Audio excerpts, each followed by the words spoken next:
Letting go of someone is not hard because you still love them. It's hard because a part of you still believes your future is hiding inside them. You tell yourself you miss the person, but deep down, what you really miss is the version of yourself that existed when they were there. The hope, the excitement, the emotional addiction to maybe one day. And that is the hidden truth nobody talks about. Some people leave your life physically, but continue living inside your mind for years. Not because they were perfect, not because the connection was magical, but because your brain attached meaning to them. You turned them into a symbol of love, belonging, healing, validation, or even destiny. And every time you try to let go, it feels like you are not just losing a person. You are losing a future you secretly built around them. Carl Jung once said, "People will do anything, no matter how absurd, to avoid facing their own soul." Sometimes holding on to someone is easier than facing the emptiness they left behind, easier than rebuilding yourself from scratch, easier than accepting that closure may never come. So tonight, I want you to sit with an uncomfortable question. What if the hardest part of letting go is realizing the person was never the real thing you were attached to? What if the real attachment was the emotional story you created around them? And once you understand this hidden truth, everything changes. Part 1. You are not attached to the person. You are attached to the emotional pattern. Have you ever noticed how the people hardest to forget are often the ones who gave you the most confusion? Not the healthiest person, not the kindest person, not even the person who truly understood you. It is usually the person who made you feel deeply wanted one moment and emotionally abandoned the next. Because the human brain becomes addicted to unpredictability, a healthy connection feels calm, stable, safe, but unstable affection creates emotional gambling. Your mind keeps chasing another moment of validation the same way gamblers keep pulling slot machines hoping for one more reward. And without realizing it, you stop loving the person and start craving the emotional high they created. This is why you replay old conversations at 2 a.m., why one text message from them can ruin your entire week, why your heart races when you see their name appear again after silence. Your nervous system was trained to survive on emotional breadcrumbs. Psychologists call this intermittent reinforcement, one of the strongest forms of emotional conditioning. The uncertainty itself becomes addictive. And suddenly, letting go does not feel like losing a relationship. It feels like withdrawal. That is why healing feels physically painful. Your body is not only grieving a person, it is grieving a pattern it became dependent on. Buddha once said, "Attachment is the root of suffering." But attachment is not always about love. Sometimes it is about the desperate hope that one more moment with them will finally heal the pain they caused. And that is the trap. The person hurting you slowly becomes the same person your mind believes can save you. So before you ask yourself why you cannot let them go, ask a deeper question. Were you truly in love with them? Or were you addicted to the emotional cycle they created inside you? Because the answer to that question changes everything. Part 2. The real pain is not losing them.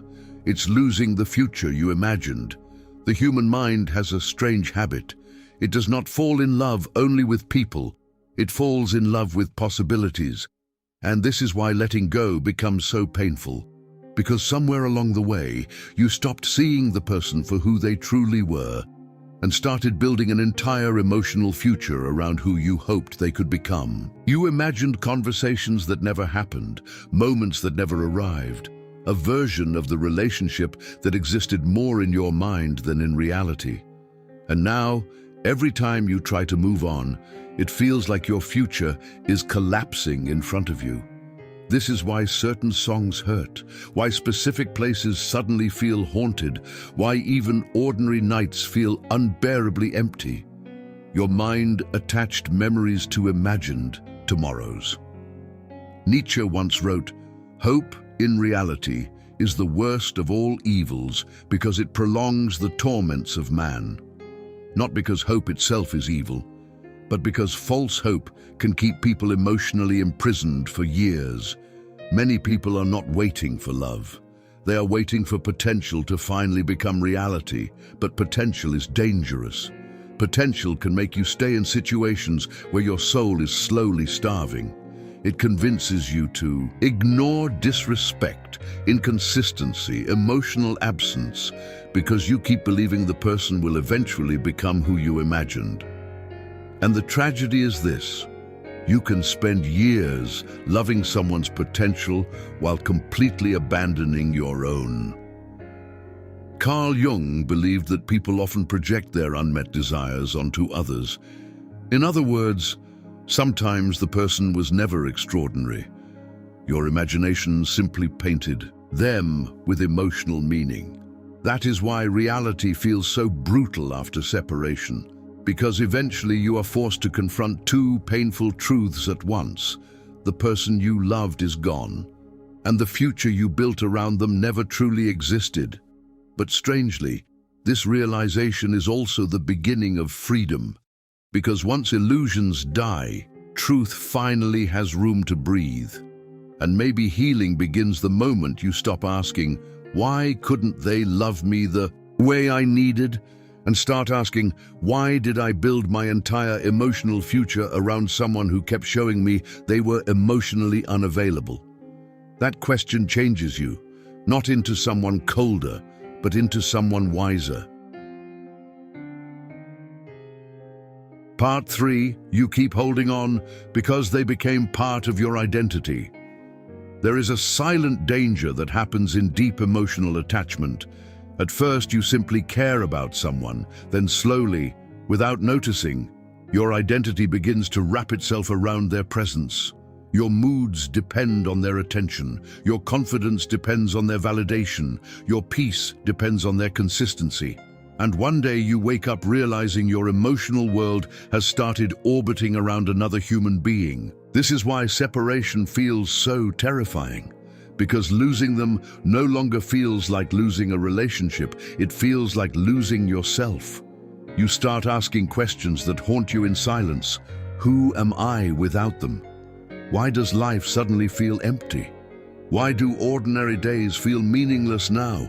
But the frightening truth is this: sometimes the relationship was never the center of your pain. The real pain is that you abandoned parts of yourself while trying to keep someone else close. You ignored your intuition. You silenced your needs. You tolerated emotional distance just to avoid losing connection. And little by little, your self-worth became dependent on being chosen by them. This is why people beg for closure from those who hurt them. Not because closure changes anything, but because the ego desperately wants reassurance that it was worthy of love. Camus once wrote, "The only way to deal with an unfree world is to become so absolutely free that your very existence is an act of rebellion." But emotional attachment can quietly make you unfree. You stop living for yourself. You start emotionally surviving through another person. And the cruelest part, the more you abandon yourself for someone, the more anxious and emotionally exhausted you become. Because deep inside, the soul knows when it is betraying itself. This is why healing after heartbreak is not only about moving on from someone else.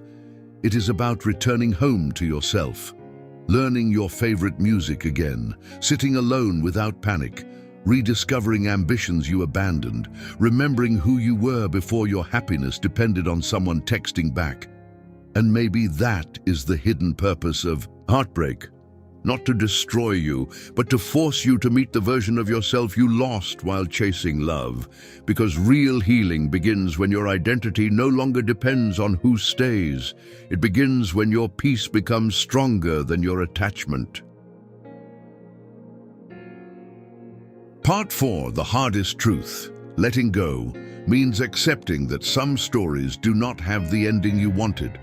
There is a painful lesson most people spend years trying to avoid. Not every connection is meant to last. Not every person who changes your life is meant to stay in it, and yet the human heart struggles to accept unfinished stories.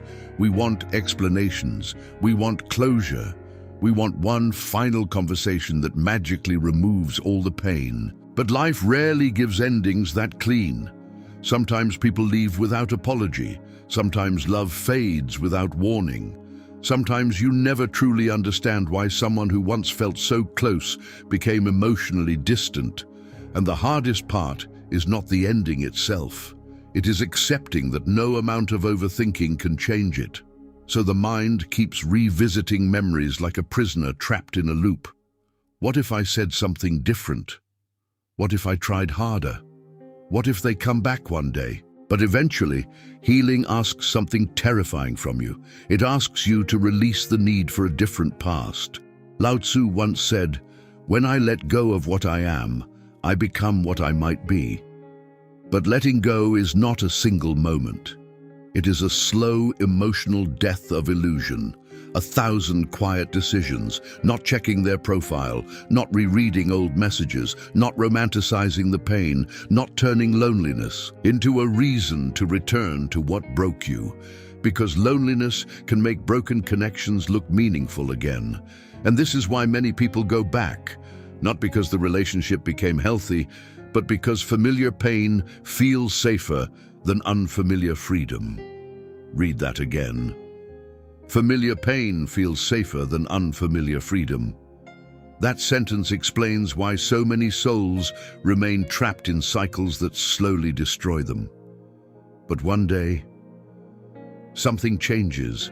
You wake up and realize your energy has been trapped in the past for too long.